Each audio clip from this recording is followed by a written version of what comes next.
Dun, dun. Bottom line thinking.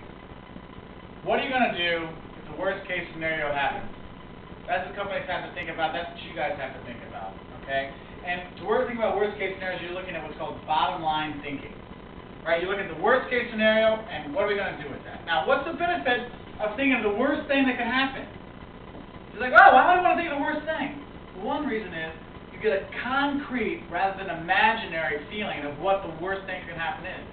You know, if you don't study for your exam, you think, oh no, it's the end of the world, oh, my mom's going to kill me, oh, my family's going to throw me out of the house, oh no. They're not going to kill you, they're not going to throw you out of the house. Worst case scenario, you fail your exam, you take it again on the second round of exams. There you go. Oh, okay. And then you can feel better about it, because you're not as worried. Alright? Also, therefore, it gives you a better grip on your fears. You're not as, you just don't worry about things. Also, by looking at the worst case scenario, okay, it will help you to put things into perspective. Is it worth doing something or not? Because if it goes bad, how bad will it be? Alright? It can help you control your next move. So you're trying to decide, do I go out tonight or do I study for my exam tomorrow? Worst case scenario. Okay, worst case scenario, I go out tonight, I have a hangover, I do my exam, fail, my professor gets upset with me. That's not good. Worst case scenario, I don't go out tonight, I can go out tomorrow night. Oh, okay. Helps you make a decision. Alright? Now, when do we use bottom line thinking? Well, anytime you have to make a decision. When companies come up with new strategies, they need to find out, okay, yeah, you're saying we're going to grow at 10%, but what happens if we don't? What's the worst case scenario? That no one buys our new soda, no one buys vanilla Coke or Coca-Cola Bacalhau or whatever. Okay, what are we going to do with that? Alright? So bottom line thinking helps you, make that decision. Also, if there's a decision you've done in the past and you're worried about, hey guys, you made it in the past, it's over. You can't worry about it anymore, it's done.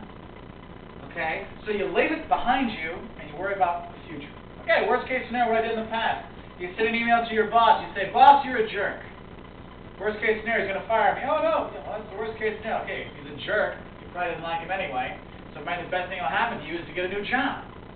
Okay?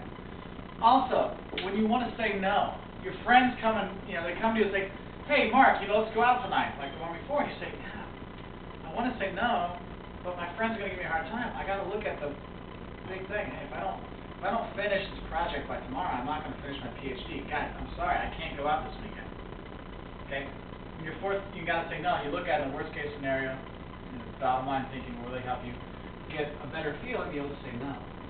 Okay? Because bottom line thinking is a good thing because it makes you face facts. You're no longer imagining these things. You know what the worst case scenario is, and you can deal with that. Okay? Because sometimes the worst case scenario could be the best thing for you. Losing the job with a boss you hate, maybe you're going to find another job, a better job. Okay?